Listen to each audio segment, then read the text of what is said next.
In 1959, a Cadillac was not just a car. It was a statement, a 19-foot-long declaration that America had won. The tail fins alone were taller than most men's shoulders. The V8 rumbled like a national anthem. If you drove a Cadillac in post-war America, you had arrived. Everybody knew it. And for 3 decades, that was the undisputed truth. Today, Cadillac is 5th in the US luxury market, outsold by BMW, Mercedes, Audi and Lexus. Its Chinese sales, which once represented 62% of global volume, have collapsed from 232,000 units in 2021 to just over 110,000 in 2024. The Celestiq, its hand-built flagship meant to signal a return to greatness, sold approximately 25 cars in 2025 total. This is not a story about market forces or global economics. This is a story about what happens when a company believes its own mythology so completely that it stops doing the thing that created the mythology in the first place. This is the story of how the world's most dominant luxury car brand, the brand that invented the electric starter and defined American ambition, destroyed itself from the inside. And the question that nobody in Detroit has fully answered is whether what they are rebuilding today is a resurrection, or just a very expensive funeral. Cadillac did not become iconic by accident. When Henry Leland founded the company in 1902, he built it on a radical premise, that luxury and precision were the same thing. In 1908, Cadillac won the Dewar Trophy in Britain after engineers disassembled 3 cars, scrambled all the parts into one pile, and rebuilt them completely at random. Every single car started on the first crank. The British engineering establishment was stunned. Nobody in the world was doing that. Nobody. In 1912, Cadillac introduced the electric self-starter, eliminating the hand crank that had broken wrists and killed drivers for years. In 1914, it introduced the first mass-produced V8. These were not incremental improvements. These were civilizational leaps, and Cadillac made them look routine. By the 1950s, the brand was the physical embodiment of American success. Celebrities, executives, and presidents all drove Cadillacs. The 1949 Coupe de Ville had just won Motor Trend's very first Car of the Year award. The tagline "Standard of the World" was not marketing. It was a documented fact. When you bought a Cadillac in 1955, you were buying the most technologically advanced luxury automobile on Earth, built by the country that had just won the biggest war in human history. The confidence was earned. The dominance was real. But here is the problem with being the best. You start to believe you cannot become anything less. By the mid-1960s, General Motors controlled roughly 50% of the entire American car market. That number sounds extraordinary because it was. There was not a competitor on Earth that GM took seriously. Ford was a domestic nuisance. The Europeans were a curiosity. And Cadillac sat at the top of that empire like a crown, generating profits that made the accountants in Detroit feel invincible. That invincibility became the poison. Through the late 1960s and into the 1970s, the decisions coming out of GM's executive suites in Detroit shifted. Engineers who pushed for genuine innovation found themselves overruled by financial analysts who saw no reason to spend money solving a problem that did not yet exist. Cadillac's product quality began to slip in ways that were subtle at first, but cumulative over time.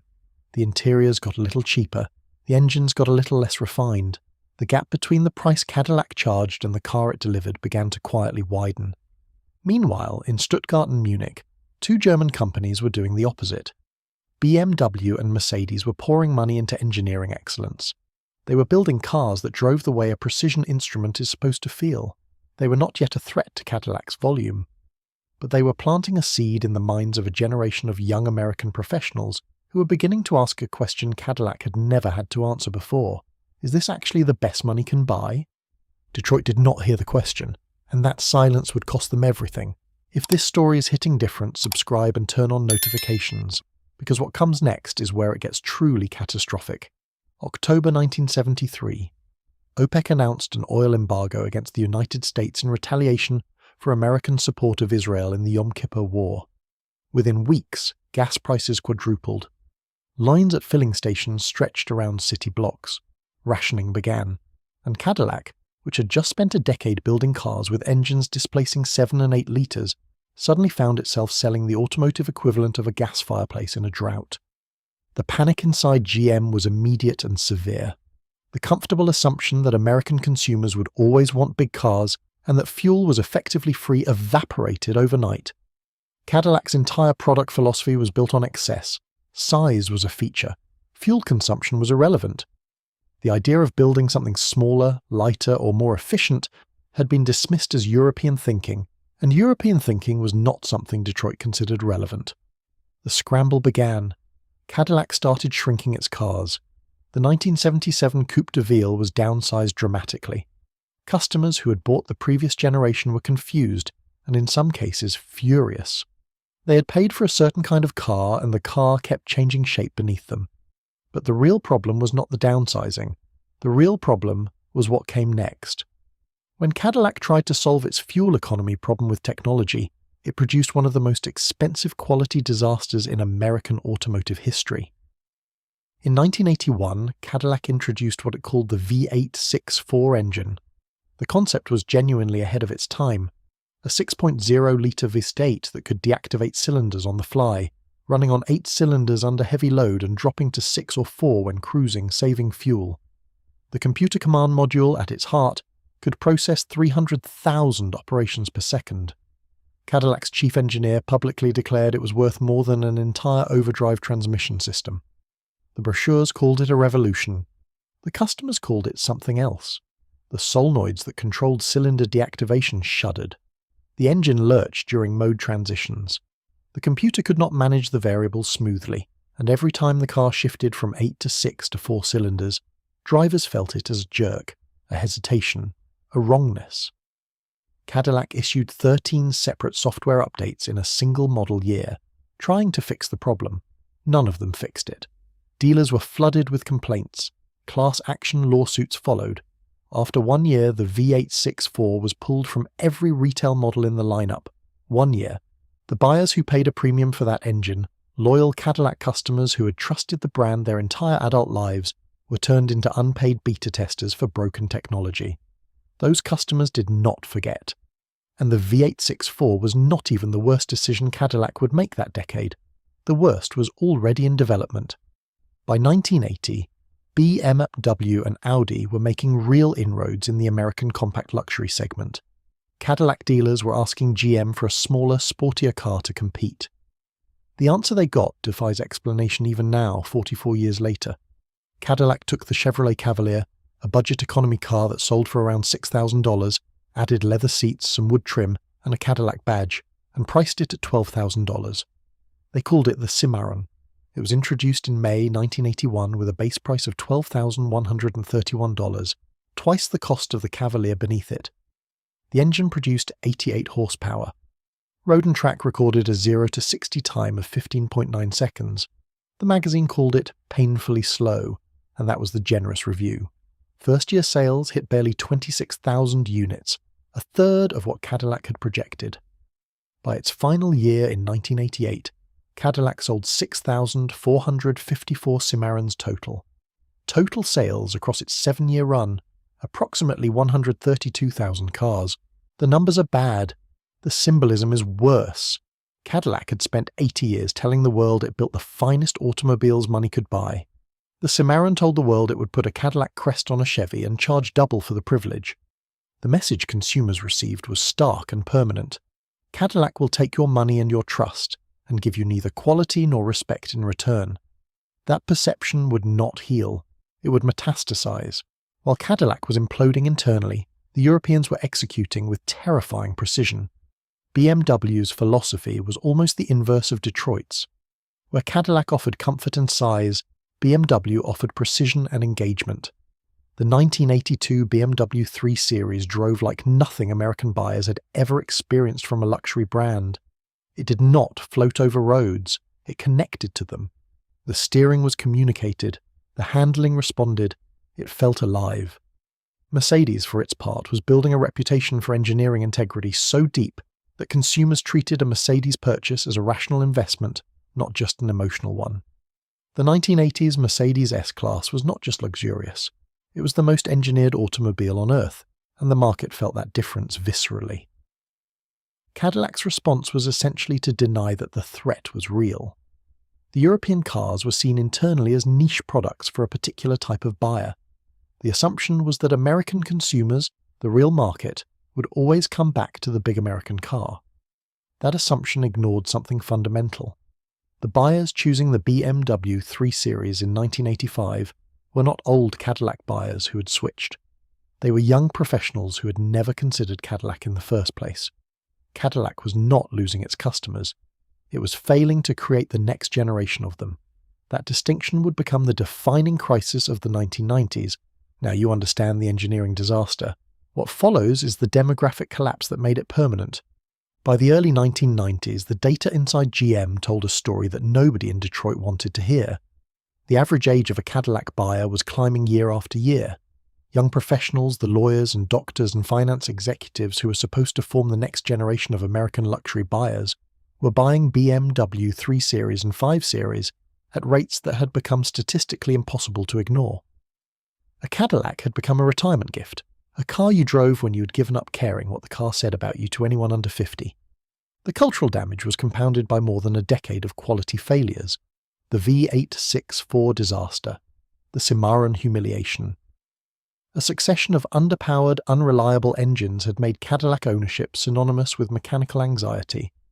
By 2021, Cadillac's US sales had fallen to 118,310 vehicles. For context, BMW sold roughly 336,000 vehicles in the US that same year. Cadillac, the brand that had once defined American prestige, was selling fewer cars in its home market than its German competitor by a ratio of nearly 3-to-1. The brand had not simply lost market share. It had lost the intangible thing that no amount of advertising can manufacture. The belief, held by people who matter in every social hierarchy, that a Cadillac represented the best version of success. That belief had taken a century to build. The decade between 1981 and 1991 had erased it. The recognition that something had to fundamentally change arrived at GM in the late 1990s, and by the early 2000s, Cadillac launched what became known as the art and science era. The design language shifted dramatically. Sharp angles, aggressive surfaces, a visual vocabulary that signaled a break from the soft, rounded styling that had come to represent the brand's worst years. The 2003 CTS was genuinely impressive, winning praise from critics who'd written Cadillac off entirely. It competed with the BMW 5 Series and the Mercedes E-Class on driving dynamics. For the first time in 20 years, automotive journalists used the phrase Cadillac and world-class in the same sentence without irony. Then came the Escalade, which became something different entirely. By the mid-2000s, it had become the status symbol of choice in hip-hop culture, appearing in music videos and on driveways from Atlanta to Los Angeles. The Escalade single-handedly rescued Cadillac's cultural relevance among younger buyers in ways that no amount of engineering could have achieved through conventional means. It was not planned. GM did not engineer a hip-hop cultural phenomenon. It happened because the Escalade was big, bold, and expensive, which turned out to be the exact right combination at the exact right cultural moment. But cultural moments are not strategies, and the Escalade's success masked a deeper problem. Cadillac's sedan lineup was still struggling, its global ambitions were stumbling, and the next existential shift in the auto industry was already accelerating toward Detroit at speed. In 2026, Cadillac surpassed 100,000 cumulative EV sales in the United States. 75% of buyers across the Lyriq, Optiq, Vistique and Escalade 1Q are new to the brand, trading in Teslas, Mercedes, BMWs and Lexus vehicles to get there. The numbers are real, and they are genuinely encouraging. But the full picture is more complicated.